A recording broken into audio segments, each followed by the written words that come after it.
अब बात करेंगे मौसम की सूरत हाल की। मुल्क भर में सर्दी ने डेरे जमा लिए हैं, जबकि कराची में भी साइबेरियन हवाएं चल पड़ी हैं। सर्दी की लहर बरकरार है। दर्जा हरारत 11 डिग्री को छू गया। आज़ाद कश्मीर, खैबर पख्तूनख्वा और गिलगित बल्तिस्तान के पहाड़ी इलाकों में बर्फबारी से सर्दी मजीद बढ़ गई है। अस्तून में भी बर्फबारी से निज़ाम ज़िंदगी मुतासर हो गई। लिया -9 डिग्री सेंटीग्रेड के साथ मुल्क का सर्द तरीन मकाम रहा, जबकि कोयटा, ज़ियारत और कल्लात समेत बलूचिस्तान में सर्दी ने दांत बजा दिए।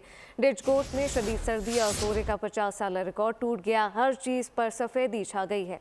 मौसमी फसलें बुरी तरह मुतासर होने लगीं, जबकि मज़ीद तफसीलात इस मुतालिक आपको बताएं कि अस्तून में भी बर्फबारी से निज़ाम ज़िंदगी मुतासर होने लगा है। फसलें मुतासर हुई हैं, साथ साथ कराची में सर्दी ने शहरियों के दांत बजा दिए हैं।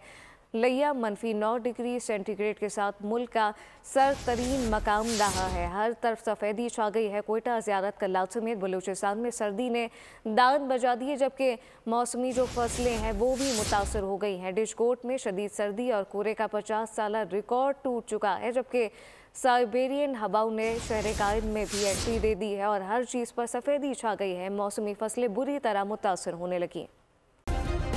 सब्सक्राइब करें और बेल दबाएं ताकि कोई खबर रह न जाए।